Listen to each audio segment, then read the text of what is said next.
प्रणाम भैया। जय हो गुंजन, जय हो बिक्कू भैया प्रणाम।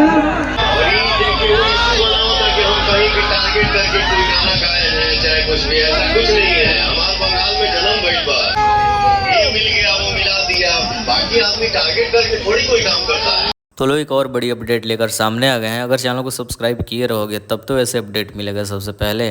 तो जो भी लोग चैनल को सब्सक्राइब नहीं किए हैं तो अभी चैनल को सब्सक्राइब करो। मेरे कहे अनुसार कुछ लोगों ने चैनल को सब्सक्राइब कर लिया हुआ। चलो अपडेट की बातें करते हैं। देखो, पवन सिंह का स्टेज शो आसनसोल में होने वाला था 3 नवंबर के दिन, लेकिन कैंसिल कर लिया गया कि वहाँ की जो पार्टी है वो पवन सिंह को एंट्री इस वजह से नहीं दी क्योंकि पवन सिंह जाएंगे तो वहाँ भी माहौल बना देंगे, फिर वहाँ की पार्टी को दिक्कत हो जाएगा। इस वजह से पवन सिंह ने सोचा कि अरे यार चलो वीडियो कॉल पे ही माहौल बना देते हैं। तो पवन सिंह ने वीडियो कॉल बात किया और पवन सिंह ने बकायदा उस वीडियो कॉल में इस चीज़ को क्लियर भी किया कि देखो, बहुत सारे लोगों ने मेरे गाने को लेकर इशू बना दिया, इस वजह से हम चुनाव नहीं लड़ पाए हैं, लेकिन मेरा जन्म बंगाल में ही हुआ और मेरा 1% भी ऐसा इंटेंशन नहीं था कि वहाँ के लोगों को लेकर हम गाने में टारगेट करें। तो यही सारी चीज़ें थी जो पवन सिंह ने वहाँ पे वीडियो कॉल में वहाँ के फैंस को क्लियर कर दिया। और एक और बड़ी अपडेट है कि पवन सिंह उस समय जब वीडियो कॉल पर बात कर रहे थे तो उस वक्त पवन सिंह अपने पहले छठ गाने की शूटिंग कर रहे थे, पहले और आखिरी, क्योंकि इस साल एक ही गाना आएगा। तो उसी सेट से पवन सिंह लाइव थे, वीडियो कॉल बात हुआ। तो आज की इस छोटी सी वीडियो में इतना ही। मिलते हैं बहुत जल्द किसी नए वीडियो के साथ।